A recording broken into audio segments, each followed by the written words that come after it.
Hi everybody, this is Mary at Words and Stitches.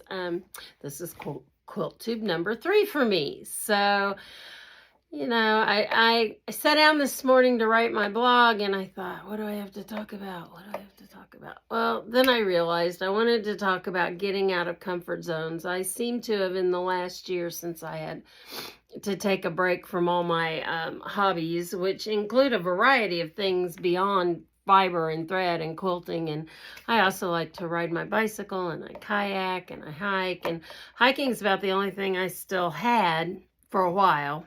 Anyway, but the surgeon cut me loose today, so I can go back to going to yoga and now that the weather's getting better, do some of the other things that I really like to do.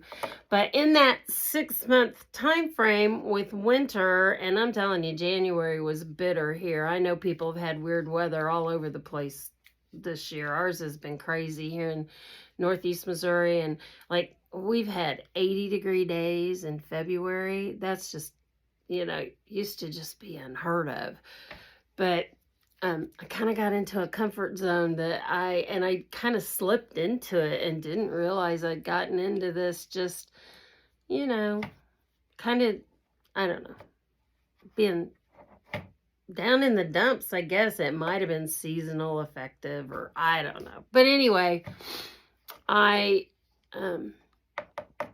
decided to jump outside of my comfort zone after the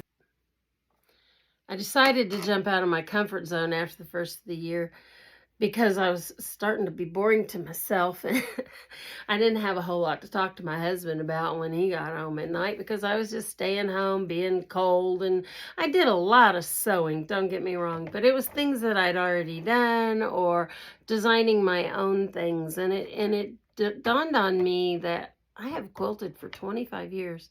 I've sewn for 52. And there are things I have never done that I always wanted to do. So quite a few months back, and I don't know where I said it now. Oh, yes, I do. Excuse me. Anyway, I bought this One Block Wonders of the World book by Maxine Rosenthal and Linda Bardes, or Bards. I'm not sure how she pronounces her name. Sorry, Linda.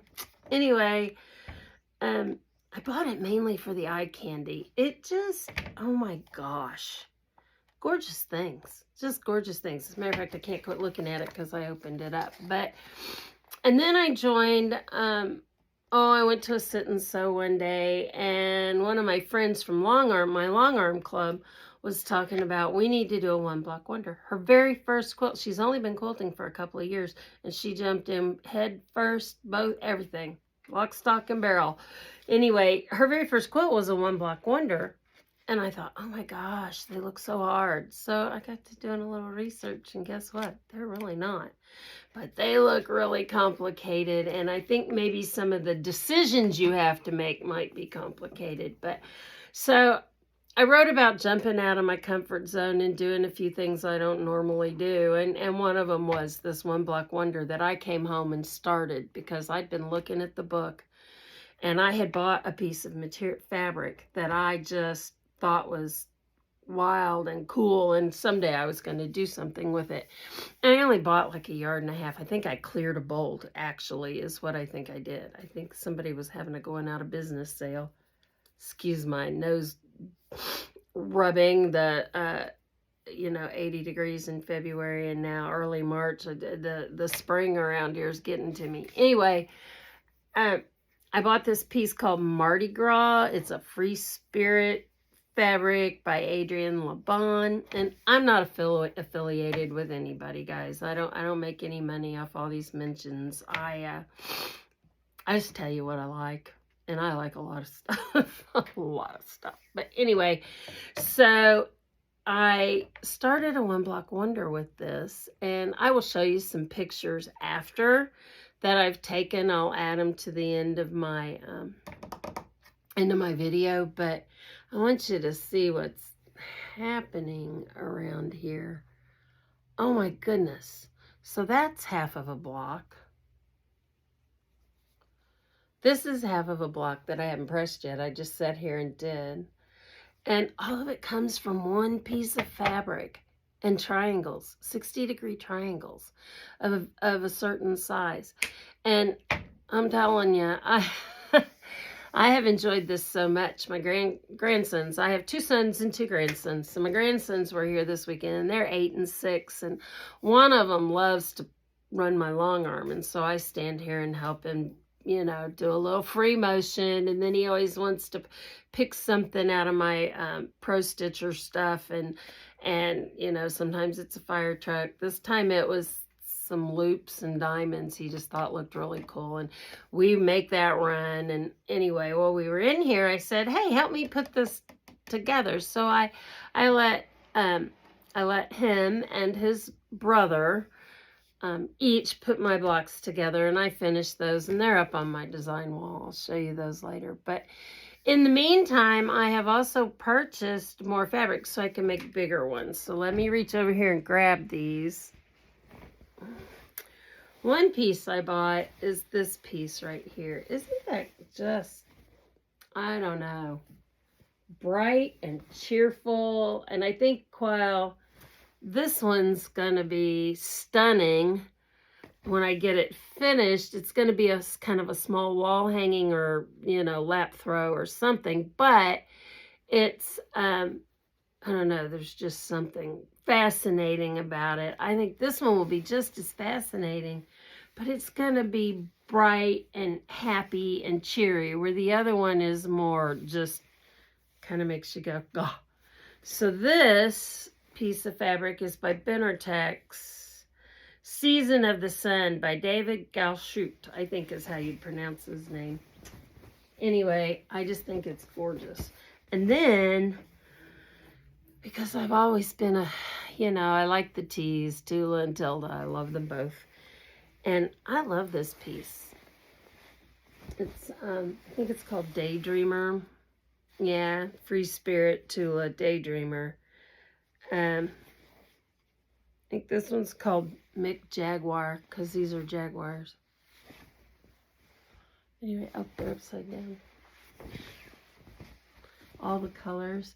And I think this one's going to be far more pastel when I get it done, which is kind of cool. But I was able to get 4 full yards. So each one's going to be a little bit bigger, and they're going to be part of my, that whole leader ender thing. I don't do that a lot, but I do it some. And if I have things cut, I can keep them over here on the side and run them through when I'm making bigger projects. I have a quilt that I've designed that I need to get written, a pattern written for.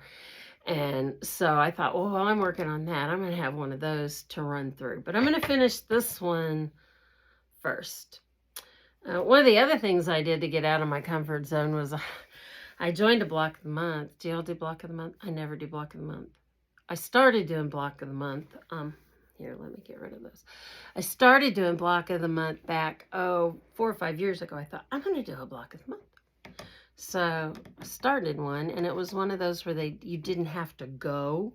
You could just, it just came to your house, just came through the mail. You got your fabric, you got your block, you did your thing, and I never finished them. I think I tried 3 different ones. I never finished them. I got some beautiful fabric out of the deal, and I got patterns I could go back to later, but I never have. So I joined a block of the month that was in-house. So I go to the shop and do the block of the month. And after I get a few more blocks done on that, I'll show you that. But I really didn't have anything else to say today. Talk to me. I like the comments. I love to, you know, answer the comments and tell me what you like to do. I've been doing a lot of EPP at night, which is something that I really do like to do. And I have a piece that's getting bigger by the minute, so maybe I'll toss it in here somewhere and talk about that a little bit. But until then, I hope you're having a great week. And I hope if you're having bad weather, it ends soon. And if you're having good weather, I hope it sticks around for you. So I will put some stuff on the end of this and show you what's been going on here. And I hope to visit with you soon. Bye.